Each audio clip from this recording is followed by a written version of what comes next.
2014-19 నాటి సంగతి. అమరావతి పేరిట అప్పట్లో రైతుల నుంచి చంద్రబాబు భూములు లాక్కున్నారు. ఆ వెంటనే పవన్ కళ్యాణ్ ఆ ప్రాంతాల్లో పర్యటించేవారు.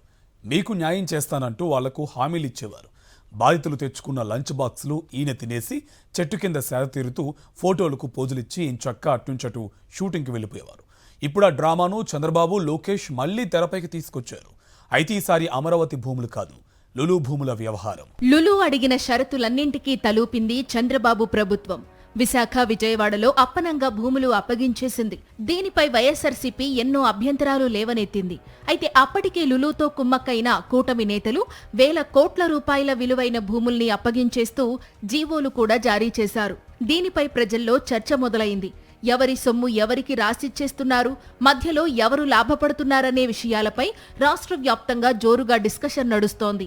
దీంతో గతంలో సూపర్ సక్సెస్ అయిన డ్రామాను ఇప్పుడు మరోసారి తెరపైకి తీసుకొచ్చారు బాబు, పవన్. వాళ్లు చేసిన పనులపై వాళ్లే ప్రశ్నలు లేవనెత్తుతారు, వాళ్లే సమాధానాలు ఇచ్చుకుంటారు. గట్టిగా ప్రశ్నించామంటూ ఎల్లో మీడియాలో గొప్పలు చెప్పుకుంటారు.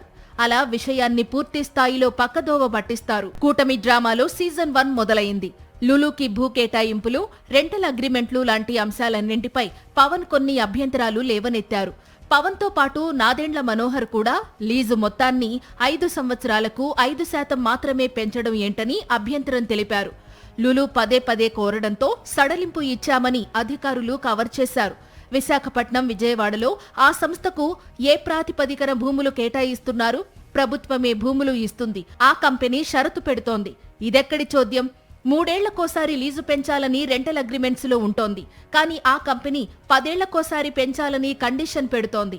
వాళ్లు అద్దెలు అలానే పెంచుతారా అంటూ ప్రశ్నించారు పవన్. అసలు ఆ లులు మాల్ స్థానికులకు ఉద్యోగాలు ఇస్తుందా అని ప్రశ్నిస్తే రెవెన్యూ శాఖ మంత్రి అనగాని సత్యప్రసాద్ ఆ కంపెనీ అనేక షరతులు పెడుతోందని, కొన్ని షరతులు అతిగా ఉన్నమాట వాస్తవమేనని అన్నారు. ఈ చర్చతో లులు వెనుక లాలూచి మొత్తం బట్టబయలైంది. దీంతో సీఎం చంద్రబాబు ఆ టాపిక్ ని డైవర్ట్ చేస్తూ మరో టాపిక్ లోకి వెళ్లారు. అవన్నీ అప్పనంగా ఇచ్చేసి ఆ రోజు కేబినెట్ లో ఎవ్వరూ మాట్లాడకుండా ఇప్పుడు ప్రజల్లో వ్యతిరేకత పెరిగేసరికి పవన్ తో నేతలంతా డ్రామాలు షురూ చేశారు. ఇదంతా చూసిన అధికారులు పక్కకెళ్లి నవ్వుకున్నారు. అయిపోయిన పెళ్లికి బాజాలెందుకు? లులుపై ఈ చర్చ కూడా అలాంటిదే. జీవోలు జారీ చేసినప్పుడు ఎవ్వరూ మాట్లాడలేదు. అంతకంటే ముందు జరిగిన కేబినెట్ భేటీల్లో ఎవ్వరికీ నోరు పెగల్లేదు. ఇప్పుడు మాత్రం ఏదో జరిగిపోయిందన్నట్టు ప్రశ్నించడం విడ్డూరం. జీవోలు కూడా జారీ అయిన తరువాత ఇప్పుడెంత ప్రశ్నించినా ఏం జరిగిందనే విషయం పవన్ కళ్యాణ్ కు తెలియదా? ఆయనకు తెలియకపోయినా పర్వాలేదు, ప్రజలకు కూడా తెలియదులే అనుకోవడం ఆయన అమాయకత్వం. లులుకు చేయాల్సిన మేలంతా అడ్డగోలుగా చేసేసి ఇప్పుడు షరతులపై సన్నాయి నొక్కులు నొక్కుతున్నారు చంద్రబాబు, పవన్. సూపర్ హిట్ సినిమాకు ఏమాత్రం తీసిపోని స్క్రీన్ ప్లే ఇది. విజయవాడ విద్యాధరపురం ఆర్టీసీ బస్టాండ్ మొత్తాన్ని లులుకి రాసిచ్చేశారు చంద్రబాబు. అలానే విశాఖ బీచ్ రోడ్లో 1000 కోట్ల విలువ చేసే 13 ఎకరాలను రాసిచ్చేశారు. భూములు ఇవ్వడమే కాదు, చరిత్రలో కనీ విని ఎరుగని రీతిలో లులుతో లాలూచీపడి అడ్డగోలు షరతులన్నింటికీ అంగీకరించారు మన ప్రైవేటు సీఎం.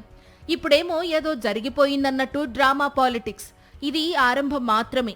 రాబోయే రోజుల్లో చంద్రబాబు, పవన్ మధ్య ఇలాంటి టామ్ అండ్ జెర్రీ ఆటలు చాలా చూడబోతున్నారు ఏపీ ప్రజలు.